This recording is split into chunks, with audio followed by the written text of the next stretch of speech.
అందరికీ నమస్కారం అండి.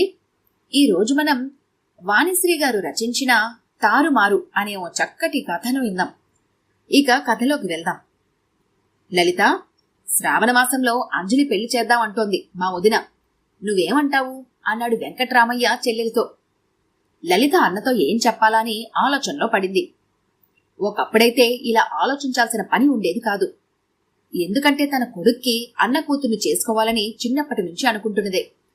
శేఖర్ బీకాం పాస్ అయి ఒక ఆడిట్ కంపెనీలో పనిచేస్తున్నాడు. ప్రైవేట్ ఉద్యోగమైన మంచి భవిష్యత్తు ఉంటుందని కంపెనీ యజమాని చెప్పినప్పుడు లలిత సంతోషించింది. త్వరలో అన్న కూతురితో పెళ్లి చేస్తే తమ బాధ్యత తీరిపోతుందని భర్తతో అన్నది. దానికి నారాయణ కూడా తల ఊపాడు. అయితే నారాయణ అకస్మాత్తుగా గుండెపోటుతో మరణించాడు. అతను గవర్నమెంట్ ఆఫీస్లో రికార్డ్ అసిస్టెంట్ గా పనిచేస్తున్నాడు. శేఖర్ డిగ్రీ హోల్డర్ కావటంతో ఆఫీస్ సూపరింటెండెంట్ అతనికి జూనియర్ అసిస్టెంట్ జాబ్ ఇస్తామని చెప్పాడు. గవర్నమెంట్ ఉద్యోగం వదులుకోవద్దని వెంకట్రామయ్య కూడా చెల్లెలికి మేనల్లుడికి సలహా చెప్పారు. శేఖర్ ప్రైవేట్ జాబ్ కి రిజైన్ చేసి గవర్నమెంట్ ఆఫీస్లో జూనియర్ అసిస్టెంట్ గా చేరాడు. కొన్నాళ్ల తర్వాత అతని ఆలోచనల్లో మార్పు వచ్చింది. ఆఫీస్లో కొలీగ్స్ కొందరు భార్యాభర్తలు ఇద్దరు ఉద్యోగాలు చేసుకుంటున్నారు. అటువంటి వాళ్ళ ఆర్థిక పరిస్థితి బాగుంది. తన తండ్రి ఒంటి చేత్తో సంపాదించడం వల్ల ఎప్పుడూ డబ్బుకు ఇబ్బందులు పడుతూ ఉండేవాళ్లు. ఫస్ట్ తారీఖు ఎప్పుడొస్తుందని ఎదురు చూడాల్సి వచ్చేది. శేఖర్ అక్క పెళ్లికి చాలా అప్పులు చేశాడు. అవి తండ్రి చనిపోయిన తర్వాత వచ్చిన గ్రాట్యుటీ వగైరాలతో తీర్చాల్సి వచ్చింది.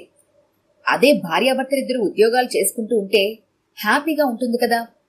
అదే ఆలోచన వచ్చింది శేఖర్కి. తల్లి పెళ్లి విషయం కదిపినప్పుడు తన మనసులోని మాట చెప్పాడు శేఖర్. అమ్మా, ఏదైనా ఉద్యోగం చేస్తున్న అమ్మాయిని పెళ్లి చేసుకోవాలి అనుకుంటున్నాను. లలిత ఆశ్చర్యపోయింది. అదేంట్రా, మామయ్య కూతురిని చేసుకోవాలని చిన్నతనం నుంచి అనుకుంటున్నదే కదా, ఇప్పుడు కాదంటే ఏమనుకుంటారు? గవర్నమెంట్ ఉద్యోగం రాగానే మనుషులు మారిపోయారు అనుకోరు? కట్నాల కోసం ఎగబడుతున్నారని, డబ్బు మనుషులైపోయారని రకరకాలుగా అనుకుంటారు మన చుట్టాలు కూడా అన్నది లలిత. సర్లేమ్మా, నేను అంజలినే చేసుకుంటాను. ఇప్పుడు మాకు పెద్ద వయసేమైంది? దాని డిగ్రీ చదవమని చెప్పు, ఏదో ఒక జాబ్లో చేరొచ్చు, ఆ తర్వాత పెళ్లి. శేఖర్ తల్లికి మధ్య మార్గం చెప్పాడు. అది ఇంటర్ చదివింది కదా, ఏదైనా ఉద్యోగం రాదంటావా?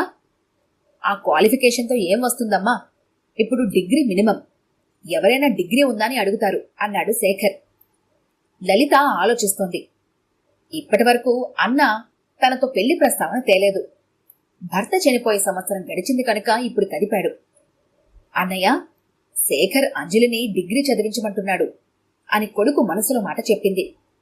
వెంకట్రామయ్య కూడా మేనల్లుడి మనసు అర్థం చేసుకున్నాడు. చదివించటానికి నాకేం అభ్యంతరం లేదమ్మా, కాకపోతే మీ వదిన తొందరపడుతుంది. సరే, చేసుకోబోయేవాడికి తొందర లేనప్పుడు మాకు మాత్రం ఏ?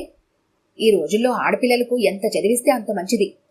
ఉద్యోగాల్లో రిజర్వేషన్స్ కూడా ఉన్నాయి. శేఖర్ ఆలోచన కూడా బాగానే ఉంది. భార్యాభర్తలు ఉద్యోగాలు చేసుకుంటూ ఉంటే ఏదో వేడినీళ్లకు చన్నీళ్ల తోడు అన్నాడు వెంకట్రామయ్య. అన్నయ్య ఏమంటాడో, అంజలిని చదివించడానికి ఒప్పుకుంటాడో లేదో, వేరే సంబంధం చూసి పిల్ల పెళ్లి చేసేస్తాడేమోనని మదన పడుతున్న లలిత మనసు శాంతించింది. వెంకట్రామయ్య అంజలిని డిగ్రీ కాలేజీలో చేర్పించాడు. అంజలికి ఇక చదివే లోకం. కష్టపడి చదివింది, డిగ్రీ పాస్ అయింది.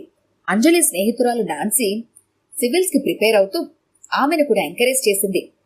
అంజలి సివిల్ సిలబస్ మీద పడింది. వెంకట్రామయ్య చెల్లెలింటికి వెళ్లి అంజలి డిగ్రీ పాస్ అయిందని, ఇక పెళ్లి చేస్తే సరిపోతుందని అన్నాడు. కాని శేఖర్ మళ్లీ వాయిదా వేశాడు. మామయ్య, నేను డిపార్ట్మెంటల్ టెస్ట్లకి ప్రిపేర్ అవుతున్నాను. పాస్ అయితే ప్రమోషన్ వస్తుంది, జీతం పెరుగుతుంది. పెళ్ళైతే మళ్లీ చదువుకోవటం కుదరదు అన్నాడు. సర్లేరా, అంజలి కూడా సివిల్స్ కి ప్రిపేర్ అవుతోంది. నువ్వు శ్రద్ధగా చదువుకొని డిపార్ట్మెంటల్ టెస్ట్ పాస్ అవ్వు, గొడవ వదిలిపోతుంది. నువ్వన్నట్లు పెళ్ళైతే చదవడం కుదరదులే అన్నాడు వెంకట్రామయ్య. శేఖర్ పక్కపక్క నవ్వాడు. సివిల్స్ కి ప్రిపేర్ అవుతుందా?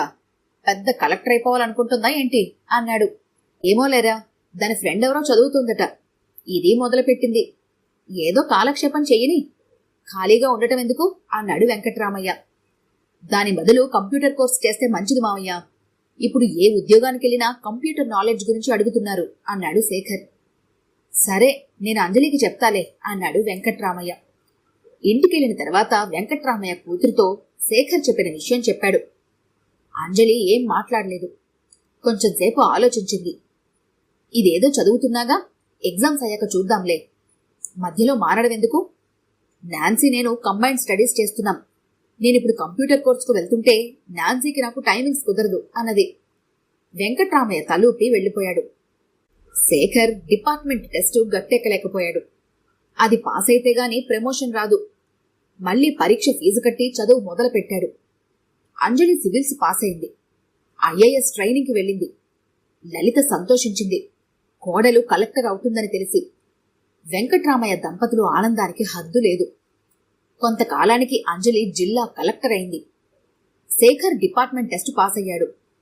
కాని అప్పటికే సీనియర్ అసిస్టెంట్స్ పోస్టులు అతని తర్వాత చేసిన వాళ్లతో టెస్టులు పాస్ అయ్యారనే కారణంతో పూర్తి చేశారు. శేఖర్ జూనియర్ అసిస్టెంట్ గానే కొనసాగుతున్నాడు. వెంకట్రామయ్య దంపతులు అంజలితో పాటు కలెక్టర్ బంగ్లాలో నివాసముంటున్నారు. లలిత ఒకరోజు అన్నగారిని కలుసుకోవటానికి కలెక్టర్ బంగ్లాకి వెళ్ళింది. ముందు గేటు దగ్గర సెక్యూరిటీ గార్డు పోనివ్వలేదు. తను కలెక్టర్ మేనత్తనని ముత్తుకుంటే ఫోన్లో ఆ విషయం నిర్ధారణ చేసుకుని పోనిచ్చాడు. లలిత, నువ్వు ఫోన్ చేసి ఉంటే ఇంటికి కారు పంపించేవాళ్లం కదా అన్నాడు వెంకట్రామయ్య హుందాగా నవ్వుతూ. అనుకోకుండా వచ్చాలే అని అసలు సంగతి బయటపెట్టింది. అంజలి పెళ్లి శేఖర్తో జరిపించే విషయం అది. వెంకట్రామయ్య డైలమాలో పడ్డాడు. అత్తయ్య, బావున్నావా అంటూ వచ్చింది అంజలి. ఆ, బాగున్నాను అన్నది లలిత. లలిత, నువ్వే అడుగు అమ్మాయిని అని తను తప్పుకున్నాడు వెంకట్రామయ్య. ఏ విషయం నాన్నా అన్నది అంజలి. చెప్పు లలిత అన్నాడు వెంకట్రామయ్య. ఇదేం కొత్త సంగత అన్నయ్య? ఎప్పటినుంచో వాయిదా పడుతున్నదేగా. అదేనమ్మా, నీ పెళ్లి విషయం అన్నది లలిత. ఇప్పుడిప్పుడే పెళ్లి చేసుకునే ఉద్దేశం లేదత్తయ్య అన్నది అంజలి. అదేంటమ్మా అలా అంటావు? అవతలి మీ బావ తొందరపడుతున్నాడు అన్నది లలిత. అంజలి పక్కున నవ్వింది. అత్తయ్య, ఇక ఆ విషయం మర్చిపో.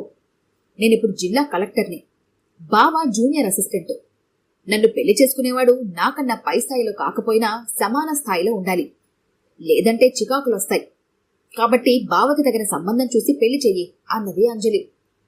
లలితకి నోట మాట రాక దిగ్భ్రాంతితో అంజలిని చూస్తూ ఉండిపోయింది.